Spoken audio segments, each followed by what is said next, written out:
2026-cı il yanvarın 1-dən Azərbaycanda bütün ölkə üzrə icbari tibbi sığortadan pulsuz istifadə dövrü böyük əhali qrupu üçün bitir və səhiyyədə çətin dövr başlayır. İşləməyən, vergi ödəməyən, rəsmi iş yeri olmayan hər kəs əlavə olaraq aylıq tibbi sığorta haqqı ödənişi etməsə 90% tibbi xidmətdən pulsuz istifadə edə bilməyəcək.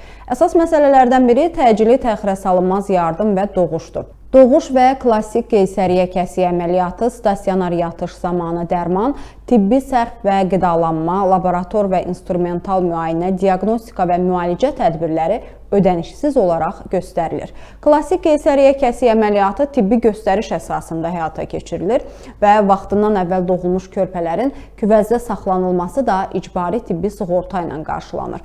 Bəs yeni ildən hamilə qadınların doğuş məsələsi necə olacaq?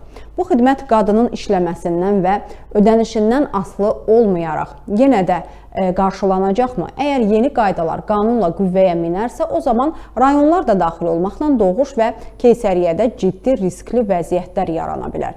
Mövzu ilə bağlı sualları İcbari Tibbi Sığorta üzrə Agentliyə yönləndirdik. Rəsmi məlumatda bildirildi ki, bu məsələlər tibbi sığorta haqqında qanunla tənzimlənir. Bu qərarlar qanunverici orqan Milli Məclis tərəfindən qəbul olunur. Hələ ki, 2026-cı il üçün qeyd olunan məsələlər və işləməyən əhali kateqoriyası üçün ödənişli tibbi xidmət belə qanunla qəbul olunmayıb. Bu, sadəcə gündəmdə olan məsələdir. Belə bir qanun qüvvəyə minərsə əgər, ona uyğun şərtlər açıqlanacaq.